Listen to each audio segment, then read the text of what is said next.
কামিকা একাদশী ব্রত মাহাত্ম্য হচ্ছে শ্রাবণ কৃষ্ণপক্ষিয়া কামিকা একাদশীর কথা ব্রহ্ম বৈবর্ত পুরাণে যুধিষ্ঠির শ্রীকৃষ্ণ সংবাদে বলা হয়েছে।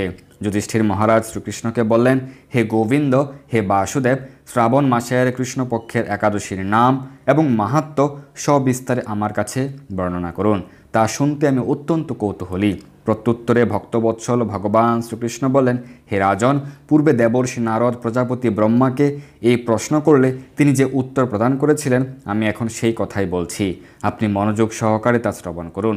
এক সময় ব্রহ্মার কাছে ভক্ত শ্রেষ্ঠ নারদ জিজ্ঞাসা করলেন, হে ভগবান, শ্রাবণ মাসের কৃষ্ণপক্ষিয়া একাদশীর নাম কি, এর আরাধ্য দেবতাকে, সেই ব্রতের বিধি বা কীরকম এবং এই ব্রতের ফলে কি পুণ্য লাভ হয় তা সবিশেষ জানতে ইচ্ছা করি।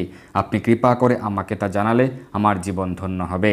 শ্রী নারদের কথা শুনে ব্রহ্মা অত্যন্ত সন্তুষ্ট হলেন। তিনি বললেন, হে বৎস, জগৎ জীবের মঙ্গলের জন্য আমি তোমার প্রশ্নের যথাযথ উত্তর দিচ্ছি, তুমি তা শ্রবণ করো। শ্রাবণ মাসের কৃষ্ণপক্ষীয় একাদশী কামিকা নামে জগতে প্রসিদ্ধা। এই একাদশীর মাহাত্ম্য শ্রবণে বাজপেয় যজ্ঞের ফল লাভ হয়। ভগবান শ্রীহরির পূজা অর্চনা অপরিমিত পূর্ণফল প্রদান করে। গঙ্গা, গোদাবরী, কাশী, নৈমিষারণ্য, পুষ্কর ইত্যাদি তীর্থ দর্শনের সমস্ত ফল একমাত্র কৃষ্ণ পূজার মাধ্যমে কোটিগুণ লাভ করা যায়। সাগর ও অরণ্যযুক্ত পৃথিবীদানের ফল, দুগ্ধবতী গাভীদানের ফল অনায়াসে এই ব্রত পালনে লাভ হয়। যারা পাপপূর্ণ সাগরে নিমগ্ন, এই ব্রতই তাদের উদ্ধারের একমাত্র সহজ উপায়। এইরকম পবিত্র পাপদূরকারী শ্রেষ্ঠ ব্রত আর জগতে নেই। ভগবান শ্রীহরি স্বয়ং এই মাহাত্ম্য কীর্তন করেছেন। রাত্রি জাগরণ করে যারা এই একাদশী ব্রত পালন করেন তারা কখনো দুঃখ প্রাপ্ত হন না। এই ব্রত পালনকারী কখনো নিম্ন প্রাপ্ত হন না। কেশবপ্রিয়া তুলসীপত্রে যিনি শ্রীহরির পূজা করেন, পদ্ম পাতায় জলের মতো তিনি পাপে নির্লিপ্ত থাকেন। তুলসীপত্র দিয়ে বিষ্ণু পূজায় ভগবান যেমন সন্তুষ্ট হন, মণিমুক্তা আদি মূল্যবান রত্ন মাধ্যমেও তেমন প্রীত হন না। যিনি কেশবকে তুলসী মঞ্জরি দিয়ে পূজা করেন তার জন্মার্জিত সমস্ত পাপ দূর হয়ে যায়। এ প্রসঙ্গে ব্রহ্মা বললেন, হে নারদ, যিনি তুলসীকে প্রত্যহ দর্শন করেন তার সকল পাপরাশি বিদরিত হয়ে যায়। যিনি তুলসী মহারানীকে প্রতিদিন স্পর্শ করেন তার পাপমলিন দেহ পবিত্র হয়। তাকে প্রণাম করলে সমস্ত রোগ দূর হয়।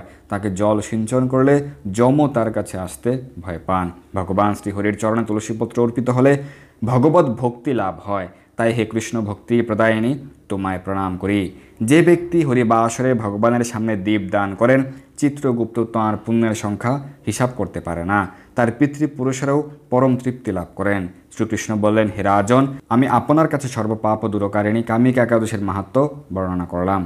অতএব মহাপুণ্য ফলদায়ী সকল পাপ দূরকারিণী এই একাদশী ব্রত যিনি পালন করবেন ও এই একাদশীর ব্রত মাহাত্ম্য শ্রদ্ধা সহকারে পাঠ এবং শ্রবণ করবেন, তিনি সর্বপাপ থেকে মুক্ত হয়ে বিষ্ণুলোকে গমন করবেন।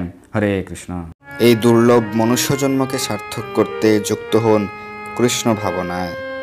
আপনার সকল ধর্মীয় বা পারমার্থিক প্রশ্ন জানাতে যুক্ত হন আমাদের টেলিগ্রাম গ্রুপে। আর এই ভিডিওটি শেয়ার করে আপনার সকল বন্ধুদের কাছে পৌঁছে দিন। ধন্যবাদ সবাইকে।